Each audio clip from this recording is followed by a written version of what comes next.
வாசக தோழமைகளுக்கு வணக்கம். வீரயுக நாயகன் வேள்பாரி. இறுதி அத்தியாயம். அத்தியாயம் 111. இன்று முழு நிலவு நாள். கொற்றவையின் கூத்துக்களம் நோக்கி பரம்பு மக்கள் குவியத் தொடங்கினர். குருதியாட்டு விழா தொடங்க இருந்தது. போரின் இழப்புகளை வெற்றியின் மகிழ்வு கொண்டு மேவும் விழா இது. போர் தெய்வமான கொற்றவை தனது பசியாறி மகிழ்ந்திருப்பாள். அவளின் மகிழ்வை பரம்பு நாட்டு பெண்களின் மகிழ்வாக மாற்றுவதே இந்த திருவிழா. மூவேந்தர்களுக்கு எதிராக போர் தொடங்கும் முன் கொற்றவைக்கு நீராட்டு விழா நடந்தது.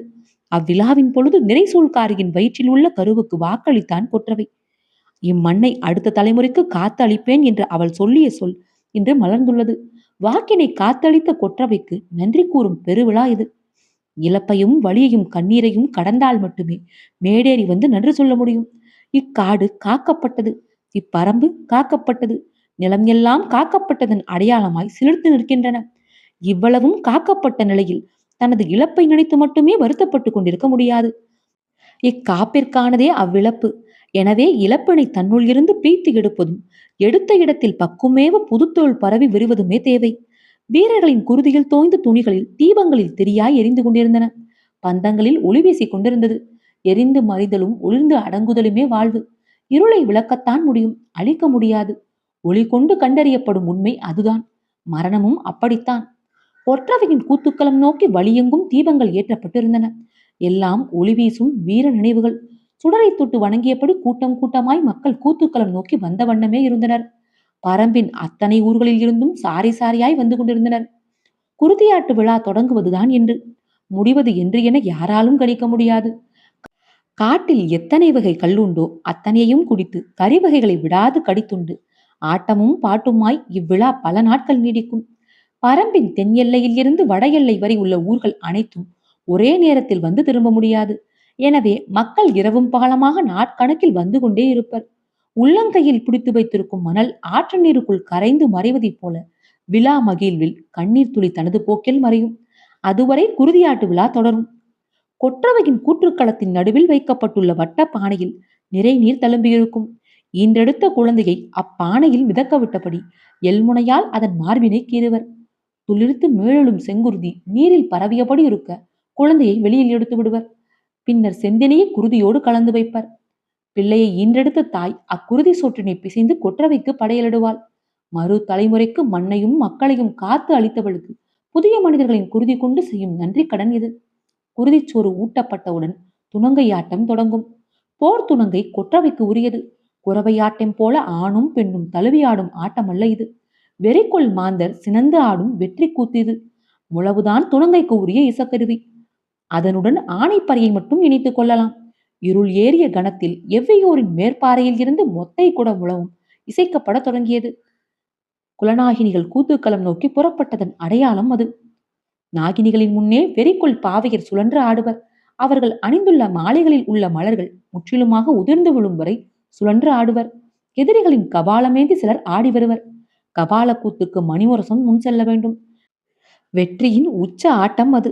ஒவ்வொரு திசையில் இருந்தும் ஒவ்வொரு வகையான ஆட்டத்தோடு கூத்துக்களம் நோக்கி வந்து கொண்டிருந்தனர் பெண்கள். காடங்கும் ஒளி சிந்திக் கொண்டிருந்த முழு நிலவு வரை கேட்டு திரும்பியது துணங்கைக்கான முழவொளி. நள்ளிரவு வரை வெறியாட்டம் ஆடி வந்து கொண்டே இருந்தனர் மக்கள். மூவேந்தர்களை வென்று முடித்த வெற்றி விழாவை ஆடி தீர்க்க இரு கால்கள் போதவில்லை. நாகக்கரட்டின் மேலே பரம்பு படைகள் தங்கியிருந்தன. ஆனால் அவற்றுக்கு பின்னால் இரளிமேட்டின் குகைகளில் முதுவேலன் இருந்தான். அதற்கு மேல் காரமலையின் உச்சி முகட்டுக்கு சற்றே கீழ்நிலையில் இருந்தபடி போரினை முழுமையாக பார்த்து கொண்டிருந்தனர் பெண்கள். கீழே தட்டியங்காட்டில் போரிடும் பரம்பு வீரர்கள் பொதுப்படையாக தெரிவர். தனித்த உருவம் தெரியாது. எந்த ஒருவனையும் அடையாளம் கண்டுவிட முடியாது. உயரத்தில் அவர்கள் இருந்தனர். தட்டியங்காட்டு தாக்குதலின் தன்மையையும் குலவந்தத்தில் இருந்து பாரி உத்தரவு எழுப்புவதையும் நாகக்கரட்டில் இருந்து வாரிக்கையின் ஒளிக்குறிப்புகளை அனுப்புவதையும் அவர்கள் உச்சியில் இருந்து பகல் எல்லாம் பார்த்து கொண்டிருந்தனர். இரவு ஆனதும் யாராவது ஒருத்தி ஒப்பாரி பாடலை பாடுவாள். அந்த பாடல் பெயர் அடையாளமற்று உருவ அடையாளமற்று வீரத்தை மட்டுமே உருவகப்படுத்தி இருந்தது. எதிரிகளை கணக்கே இல்லாமல் கொன்றளித்த பரம்பு வீரன் குருதி பெருக மண்ணில் மாண்டு விழுவதை பற்றிய பாடலது. அப்பாடலில் பாடப்படும் வீரன் தன் கணவனாகவோ மகனாகவோ காதலனாகவோ தந்தையாகவோ உடன் பிறந்தவனாகவோ இருப்பானோ என்ற எண்ணம் வராதவர்கள் யாரும் இருக்க மாட்டார்கள். எல்லோரும் எல்லோரும் எல்லோரின் மரணத்தையும் மன அளவில் ஒவ்வொரு இரவிலும் சுமந்து கடந்து வெளிவந்து கொண்டிருந்தனர். வீரர்களின் குருதி பெண்களின் கைகளில் இரவெல்லாம் படிந்திருந்தன. எவ்வளவு கொடிய தாக்குதல் நடந்தாலும், யார் இறந்தாலும் அவர்களுக்கு விதிக்கப்பட்ட எல்லையை தாண்டி கீழே போகக்கூடாது. கரியனூர் பெரியாத்தா தான் எல்லை காவலாக நின்றிருந்தாள். இளவயதுக்காரிகள் சில நேரங்களில் துக்கம் தாங்காமல் நான் போய் பார்க்க வேண்டும் என்று துடித்து புறப்படுவார்கள். அவர்கள் எல்லாம் தடுத்து ஆட்கொள்ள வேண்டும். காரமலையின் மேல் விளிம்பில் பெண்களின் கண்ணீர் உருள முடியாத பெரும் பாறையாக உருத்திரண்டு நின்றிருந்தது. பால் கட்டிய மார்பென நீர் கட்டி நின்றன விழிகள். 6ஆம் நாள் நள்ளிரவு கூவல் குடியினர் எழுப்பிய ஓசை மலையெங்கும் எதிரொலித்தது. 6 நாட்களும் இருந்த யாருடைய பெயரும் அறிந்திராத பெண்கள் தேக்கனின் மறைவை கூவல் குடியினர் சொல்ல கேட்டு நடுங்கி போயினர். அது நாள் வரை யாரையும் எல்லை தாண்ட விடாமல் காத்து நின்ற கரியனூர் பெரியாத்தா தலையிலும் மார்பிலும் அடித்துக்கொண்டு எல்லை தாண்டி இரளிமேட்டின் நோக்கி ஓடத் தொடங்கினாள். அவளை பிடித்து நிறுத்துதல் எளிய செயலன்று. எல்லோரும் எவ்வளவோ முயன்றும் அவளை நிறுத்த முடியவில்லை. நாகினிகள் யாரும் இங்கே இல்லை. அவர்கள் எல்லோரும் எவ்வியூரில் இருந்தனர். பெரியாத்தாவை யாராலும் கட்டுப்படுத்த முடியவில்லை. தேக்கனின் மரணத்தை தாங்கிக் கொள்ளும் திடம் பரம்பில் யாரிடமும் இல்லை. இம்மலையின் பேராசான் போர்க்களத்தில் மாண்டான் என்பதை எப்படி நம்புவது? பெண்கள் ஏது செய்வது என்று தெரியாமல் திணறி நின்றனர். இங்கு உள்ள பெண்கள் எல்லோருக்கும் தாய் நீ. மார்பில் அடித்து நீ கதறுவதை இளம் பிள்ளைகள் எப்படி தாங்குவார்கள்? தேக்கன் தெய்வத்துக்கு நிகரானவன். அவனது மரணத்தை மனிதர்களான எங்களால் எப்படி தாங்க முடியும்? எங்களை ஆற்றுப்படுத்த வேண்டிய நீயே எல்லை தாண்டினால் மற்றவர்களால் என்ன செய்ய முடியும்? துக்கத்தை வாயால் சொல்லி துடித்து அழு. அதை விடுத்து எல்லை தாண்டி முன்னகராதே என்று எவ்வளவோ சொல்லி பார்த்தனர். ஆனால் அவளை யாராலும் தடுக்க முடியவில்லை. இறங்கிக் கொண்டிருந்த அவளை நோக்கி இறுதியாக இறங்கி வந்தாள் ஆதினி. என்ன சொல்லி பெரியாத்தாளை நிறுத்தப் போகிறாள் என்பது அறியாது மற்ற பெண்கள் பார்த்து கொண்டிருந்த பொழுது அவள் அருகில் சென்று ஆதினி சொன்னாள், மயிலாவுக்கு வலி கூடியிருக்கிறது. குழந்தை பிறண்டிருக்கும் என்று நினைக்கிறேன். வந்து எடுத்துக்கொடு. அதிர்ந்து நின்றவள் கண்ணீரை துடைத்தபடி எல்லோரையும் விலக்கிக் கொண்டு, என் மகளே என கத்தியபடி மயிலாவை நோக்கி ஓடினாள் பெரியாத்தா. நிலவின் மஞ்சள் ஒளியில் காடே உலர்ந்து கொண்டிருந்தது. கூத்துக்களம் நோக்கி தன் பிஞ்சு முகவை தூக்கி வந்தாள் மயிலா. அவளை சுற்றி எண்ணற்ற தோழிகள் இருந்தனர். ஆனாலும் அங்கவைதான் அவளை முன்னடத்தி வந்தாள். ஆதினியும் மற்ற பெண்களும் அவளின் வருகையை எதிர்பார்த்து கூத்துக்களத்தில் காத்திருந்தனர். ஆண்கள் பெண்களுக்கு அப்பால் நின்றிருந்தனர். பெரிப்பலகையில் நீலன் அமர்ந்திருந்தான். காயங்கள் இன்னும் முழுமையாக ஆறவில்லை. அவனது வலப்புறம் கபிலர் அமர்ந்திருந்தார். இடப்புறம் முடியன் அமர்ந்திருந்தான். அவர்களுக்கு பின்னால் உதிரனும் விண்டனும் நின்றிருந்தனர். காலம்பன் மற்ற பெரியவர்களுடன் எதிர் திசையில் அமர்ந்திருந்தான். முன்னும் பின்னுமாக பரம்பெங்கும் இருந்து வந்த கூட்டம் மொய்த்து கிடந்தது. கூத்துக்களத்தின் நடுவில் இருந்த வட்டப்பானையில் நிறை நீர் தழும்பிக் கொண்டிருந்தது. அருகில் வந்த மயிலா நீருக்குள் தன் மகவை மெல்ல உள்ளிறக்கினாள். பெண்கள் குளவையிடத் தொடங்கினர். பரம்புக்கு ஆசானான தேக்கன் இல்லாததால் முடியன் எழுந்து வந்தான். விரல் இடுக்கில் இருந்து எல்முனை கொண்டு மகவின் மார்பில் சிறு கீறலை உருவாக்கினான். குழந்தை அவனை பார்த்து வீறிட்ட பொழுது குருதி நீருக்குள் கலந்திருந்தது. குளவையொளி எங்கும் பெருக மகவை பானையில் இருந்து வெளியில் எடுத்தாள் மயிலா. தோழிகள் செந்தினையை கூடையில் கொண்டு வந்தனர். அதனை இரு கைகளிலும் அள்ளி குருதி நீரில் கலந்தாள். குளவைகள் மேலும் கூடியது. போர்க்களத்தில் மாண்டோரின் குருதி கொண்டு பிசையப்படும் பழிச்சோறு அது. 4 முறை கைகளால் அள்ளி போட்டவள் 5ஆம் முறை தினையை அள்ளும் பொழுது, வேண்டாம் அவ்வளவுதான் இருக்கும் என்று சொல்லிவிட்டு தனது இடம் நோக்கி நகர்ந்தான் முடியன். வீரன் ஒவ்வொருவனின் குருதியாலும் ஒவ்வொரு திணையை பிசைந்து கொற்றவைக்கு பழிச்சோரிடும் நிகழ்வியது. இறந்த வீரர்களின் எண்ணிக்கையை கணக்கிட்டு 4 புடியோடு நிறுத்தினான் முடியன். பிசைந்து முடித்து பழிச்சோரினை கொற்றவைக்கு கொடுக்கும் சடங்கு தொடங்கியது. குருதியாட்டு விழா அதன் உச்சத்தை நெருங்கியது. குளவைகள் மேலும் மேலும் கூடியபடி இருக்க மயிலா பழிச்சோற்றினை எடுத்து கொற்றவையின் அடிவாரத்தில் வீசத் தொடங்கினாள். வீசிய கணம் போர் துணங்கைக்கான முழவின் ஒளி பீரிட்டு எழுந்தது. குளவை ஒளியும் முழவின் ஒளியும் இணைந்து இருட்டையும் காட்டையும் மிரட்டிய வேளையில் பெண்களின் துணங்கை ஆட்டம் தொடங்கியது. போர் துணங்கைக்கான ஆட்டத்தில் ஒவ்வொரு பெண்ணாக ஆடத் தொடங்கினர். ஆட்டத்தின் ஊடே பழிச்சோற்றினை அள்ளி கொற்றவையை நோக்கி வீசினர் பெண்கள். புதுமகவின் குருதியால் கொற்றவைக்கு நன்றி சொல்லல் இது. மனதின் ஆழத்தில் உறைந்து கிடக்கும் துயரத்தின் வழியை பிடுங்கி எறிய வலிமை கொண்டு ஆடினர். நேரம் ஆக ஆக முழவின் ஓசையில் காடு நடுங்கியது. அப்போது ஆணைப்பறை முழங்கத் தொடங்கியது. அணங்குகள் இறங்கத் தொடங்கினர். வெறிக்குள் பாவையர் கலன்று ஆடினர், சுழன்று ஆடினர். துணங்கையாடும் பெண்களிடம் இருந்து விலகி நின்று வணங்குதலே மரபு. கூட்டம் முழுமையாக விலகி நிற்க முடியாமல் திணறி கடந்தது. வந்திருந்த பெண்கள் எல்லோரும் ஆடத் தொடங்கினர். அவர்கள் ஒவ்வொருவருக்குள்ளும் ஓர் அணங்கு இறங்கி ஆடத் தொடங்கியது. ஆட்டத்தின் ஊடே குலநாகினிகள் தனித்து எழுப்பும் குளவையொளி மேலள கூட்டம் இடம் கொடுத்து விலகியது. அவ்வொளி கேட்டதில் இருந்து முழவுகளின் ஓசை சிறிது சிறிதாக குறைய தொடங்கியது. அணங்கு இறங்கியவர்களும் தங்களது ஆட்டத்தை குறைத்தனர். பலகையில் உட்கார்ந்திருந்த கபிலர் என்ன நடக்கிறது என்பதை அறிய எட்டி பார்த்தார். குலநாகினிகளின் நடுவே நீராடி மேலெல்லாம் குருதி பூசியபடி வந்து கொண்டிருந்தான் வேள்பாரி. கூட்டத்தின் ஓசை நன்றாக குறைந்தது. அவன் வந்து கூத்துக்களத்தின் நடுவே நின்றான். முழவுகளின் ஓசை முழுவதுமாக நின்றன. உட்கார்ந்திருந்த கபிலருக்கு அங்கு என்ன நடக்கிறது என்று தெளிவாக தெரியவில்லை. எழுந்து நின்றார். பாரியின் கைகளில் வெளியிருந்தது. குருதியாட்டு விழாவுக்கு ஏன் வில்லேந்தி வந்துள்ளான் பாரி என்பது கபிலருக்கு புரியவில்லை. குலநாகினிகள் அம்பு ஒன்றை அவன் கைகளில் கொடுத்தனர். அதன் முனையில் பூச்சூடி இருந்தது. அதனை வாங்கினான் பாரி. வாங்கிய கணம் அவனது உடல் சிலிர்த்து அடங்கியது. கண்களை ஒரு கணம் மூடினான். அந்த அம்பு தேக்கன் தனக்குள் செலுத்தி கொண்ட அம்பு. தேக்கனின் நினைவோடு கண்களை திறந்த பொழுது குருதியின் நிறம் கொண்டிருந்தன கண்கள். அவன் அம்பினை நாணில் பூட்டி இழுத்தான். குலநாகினிகள் குலவை ஒளியெழுப்பினர். பெண்கள் பேராசானை நினைத்து கைகளை உயர்த்தி வணங்கினர். பாரி அம்பினை விடுவித்தான். கொற்றவை குடிகொண்டுள்ள மரக்கூட்டத்துக்குள் அம்பு பாய்ந்து மறைந்தது. ஆசான் தனக்குள் செலுத்தி கொண்ட அம்பினை மீண்டும் தனக்குள் செலுத்தி கொண்டது பரம்பு. எழுந்த குலவையொலியோடு முழவின் ஓசை இணைந்து கொண்டது. குலநாகினிகள் அடுத்து மூவிலை வேலினை எடுத்து பாரியிடம் கொடுத்தனர். வேலினை வாங்கினான் பாரி. எழுந்த ஓசை முன்னிலும் பல மடங்கு அதிகரித்தது. பாரியின் உடலில் ஒவ்வொரு நரம்பும் விசையை கூட்டியது. கண்கள் கலங்கின. ஒரு மாவீரனை போற்றும் கணம் இது. அவனது நினைவை நெஞ்சில் ஏந்தியபடி மூவிலை வேலினை திருப்பி பிடித்து கூத்துக்களத்தின் முன்னிலத்தில் ஓங்கி குத்தி மண்ணுள் இறக்கினான். நிலம் இறங்கிய வேலின் கைப்பிடி அதிர்ந்து ஆடிக்கொண்டிருக்க அதற்கு பூமாலை சூட்டினர் நாகினிகள். இனி காலம் உள்ளவரை நடப்பட்ட மூவிலை வேலின்படி வணங்கப்படுவான் இரவாதன்.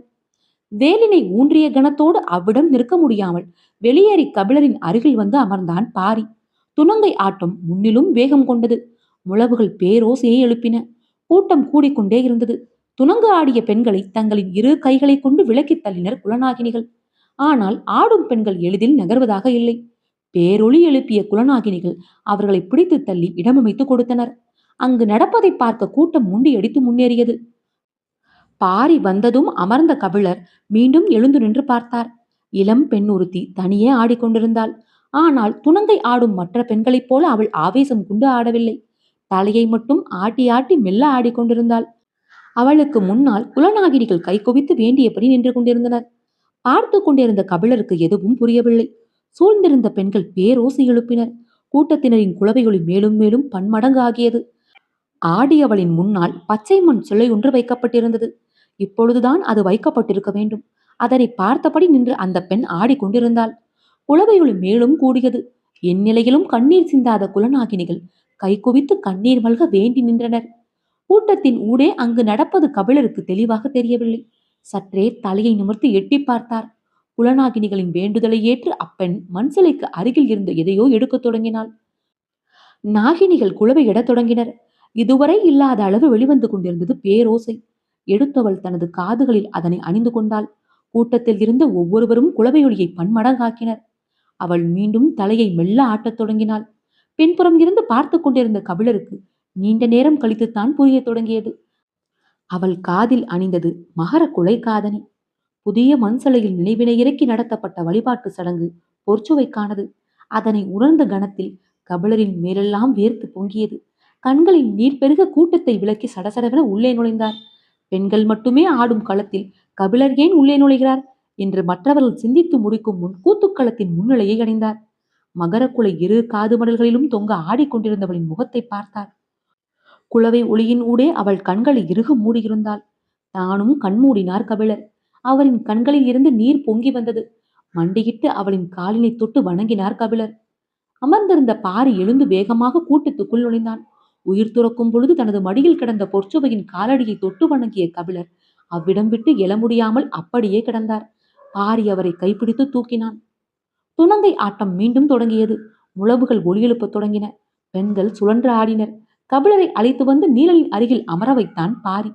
உணர்ச்சியின் கொந்தளிப்பில் இருந்தார் கபிலர். துணங்கை ஆட்டம் உணர்வு நிலையை கூட்டிக் கொண்டே இருந்தது. கூட்டத்தில் இருந்து சங்கவை தந்தையை தேடி அருகில் வந்தாள். பாரி அவளை தூக்கி தனக்கும் கபிலருக்கும் நடுவில் உட்கார வைத்துக் கொண்டான். கபிலரின் கைகள் சங்கவையின் தலையை கோதிவிட்டன. அவள் இடப்புறமாக திரும்பி கபிலரை பார்த்து புன்முறுவலோடு அவரின் தாடியை சட்டென வருடிவிட்டபடி கூத்துக்களத்தை பார்த்து திரும்பிவிட்டாள். நீண்ட நேரமாக உணர்ச்சி கொந்தளிப்பில் இருந்த கபிலரின் முகம் சற்றே மாறத் தொடங்கியது. சங்கவையின் சிறு குறும்பு அவரின் மனநிலையை மாற்ற தலைப்பட்டது. சினமாந்தர்கள் ஆடும் போர் துணங்கையின் இறுதி கட்டத்தை எட்டி கொண்டிருந்தது. கபிலருக்கு பாரிக்கையனின் நினைவு வந்தது. அவரை கூத்து தொடங்கியதிலிருந்து பார்க்கவில்லையே என்று சிந்தித்தபடி பாரியிடம் கேட்டார். பாரிக்கையன் எங்கே? இன்னும் சிறிது நேரத்தில் வந்து விடுவார். பொழுது நள்ளிரவே நெருங்கப் போகிறது. பரம்பு நாடே இங்கிருக்கையில் அவர் மட்டும் எங்கே போயுள்ளார்? அவருடன் முதுபேரனும் சேர்ந்து போயுள்ளார் என்றான் பாரி. எங்கு என்று மட்டும் சொல்லாமல் வெளிவந்து கொண்டிருந்தது பாரியின் சொற்கள். வழக்கமாக அதனை புரிந்து கொள்பவர்தான் கபிலர். ஆனால் இன்றைய உணர்வு நிலையில் சொற்களின் துல்லியத்தின் மீது பயணிக்கும் நிலையில் அவர் இல்லை. வாரிக்கையன் எங்குதான் போயுள்ளான் பாரி என கேட்டார். பாரி சொன்னான். 4 ஆண்டுக்கு ஒரு முறை ஒளிவால் இறங்கும் அல்லவா ஆதிமலையின் பெரும் கடவு, அங்கே போயுள்ளார். அங்கு எதற்கு என சிந்தித்தபடியே கேட்டார். இதுபோல அங்கேதும் கூத்து நடக்கிறதா? தேக்கனும் இரவாதனும் பொற்சுவையும் நிலை கொள்ள வேண்டிய இடம் இதுதான். ஆனால் திசைவேளர் நிலை கொள்ள வேண்டிய இடம் அதுதானே. அதனால்தான் திசைவேளர் பயன்படுத்திய நாளிகை கோலினை எடுத்துக்கொண்டு அங்கு போயுள்ளனர் வாரிக்கையனும் முதுவேலனும். உறைந்த உணர்வு மீண்டும் வெடித்து மேலெழுவது போல இருந்தது. சங்கவையை கடந்து பாரியின் தோல் நோக்கி போனது கபிலரின் கை. அக்கையை இறுக பிடித்த பாரி சொன்னான். அறம் காக்கும் தெய்வங்கள் எமது நிலத்தை ஆளட்டும், எம் மக்களை ஆளட்டும், எம்மை ஆளட்டும். சொல்லி முடிக்கும் பொழுது முழவின் ஒளியோடு மீண்டும் குளவை ஒளி இணைந்தது. அனைத்து பெண்களும் பெரும் குளவையை வெளிப்படுத்தியபடி துணங்கை ஆட்டத்தை முடிவுக்கு கொண்டு வந்தனர். கல்லும் ஊனும் சேர பாணர் கூத்து தொடங்கும் நேரம் நெருங்கியது. உணர்வால் இருக்கப்பட்டிருந்த கபிலர் மீண்டு வர முடியாமல் திணறிக் கொண்டிருந்தார். கூத்தர்களும் பாணர்களும் களம் புக ஆயத்தமாயினர். முழவினை வெளியேற்றிவிட்டு மற்ற இசைக்கருவிகளை உள்ளெடுத்து வர தொடங்கினர். கஞ்சத்தாலான குழுவமும், கருங்காலியாலான இடக்கை, செங்காலியாலான சல்லியம், வேம்பாலான மத்தளம் ஆகியவற்றை கொண்டு இசைவாணர்கள் கூத்துக்களத்தை சுற்றி வட்டமிட்டு நின்றனர். எண்ணற்ற பாணர் குழுக்கள் வந்து சேர்ந்துள்ளன. துணங்கை கூத்து முடிவதற்காகத்தான் அனைவரும் காத்திருந்தனர். இப்பொழுது களம் புகுந்தனர். செம்மேலி பாணர் கூட்டத்தின் பெயர் சொல்லி உறக்க கத்தினான் நீலன். நீலனின் குரல் கேட்ட கணம் கூத்துக்களம் மொத்தமும் அமைதியடைந்தது. என்ன சொல்லப் போகிறான் நீலன் என்பதை அறிய அனைவரும் காத்திருந்தனர். ஆவலோடு அவனை பார்த்தனர். கூட்டத்துக்குள் இருந்த மயிலா குழந்தையோடு மீண்டும் முன்னால் வந்து எட்டி பார்த்தாள். அனைவரின் பார்வையும் நீலனின் மீது இருந்தது. அவன் திரும்பி கபிலரை பார்த்தான். கலங்கி உறைந்த முகம் அப்படியே இருந்தது. ஒரு கணத்தில் இம்முகத்தை மலரச் செய்ய என்னால் முடியும் என்பது போல் இருந்தது அவனது பார்வை. கபிலரிடம் இருந்து பார்வையை விலக்கி பாணனை பார்த்து சொன்னான். பனையன் மகனை பாடலை பாடுங்கள்.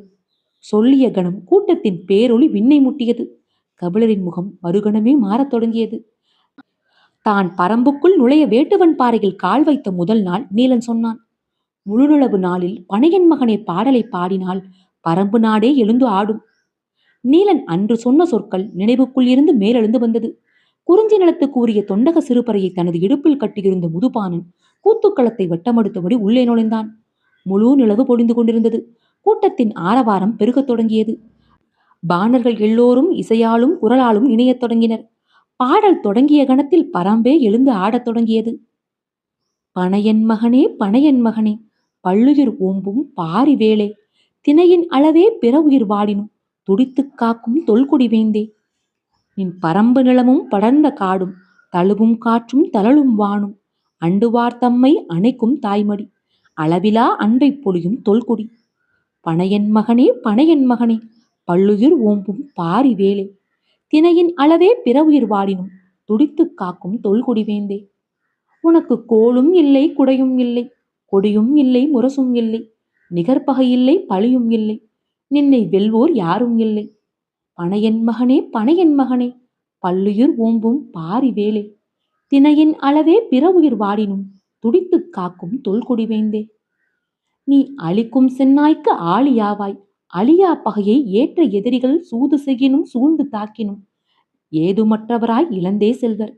பனையன் மகனே பனையன் மகனே, பல்லுயிர் ஓம்பும் பாரி வேளே, தினையின் அளவே பிற உயிர் வாடினும் துடித்துக் காக்கும் தொல்குடி வேந்தே.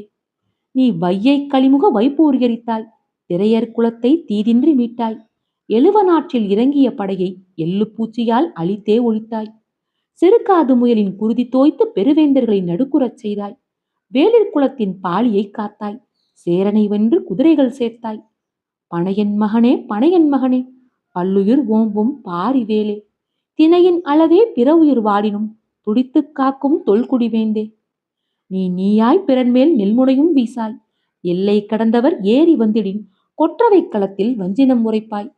செருக்களம் வென்று செங்குருதி குளிப்பாய்.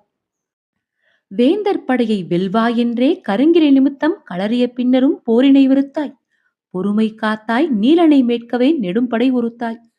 பனையன் மகனே பனையன் மகனே பல்லுயிர் ஓம்பும் பாரிவேலே, தினையின் அளவே பிறவுயிர் வாடினும் துடித்துக் காக்கும் தொல்குடி வேந்தே. நீ முருகன்வள்ளி முடிச்சில் ஒரு கண்ணினி, எவ்வி சோமா இணைப்பில் ஒரு பின்னல் நீ. சூழிவேல் தூதுவை பின்னலின் தொடர்ச்சி நீ, தேக்கனும் பழையனும் விட்டு சென்ற வீரம் நீ. பனையன் மகனே பனையன் மகனே பல்லுயிர் ஓம்பும் பாரிவேலே, தினையின் அளவே பிறவுயிர் வாடினும் துடித்துக் காக்கும் தொல்குடி வேந்தே. எம் பாணர் வந்தால் பாடல் கேட்டும் கூத்தர் ஆடினால் குளிர்மணம் கொண்டும், இல்லை எனாது எல்லாம் வழங்கி பல்லுயிர் ஓம்பும் பாரிவேலே. நீ பனி போல் வாழ்க பனி போல் வாழ்க. வீரயுக நாயகன் வேள்பாரி புத்தகம் நிறைவுற்றது. இதுவரை கதை கேட்டுக்கொண்டிருந்த அனைவருக்கும் நன்றி. தங்களது மேலான கருத்துக்களை பதிவிடவும். இணைந்திருங்கள், இயந்திருங்கள். காற்றோடும் உங்கள் காதுகளோடும் நான் எவி மகிழ.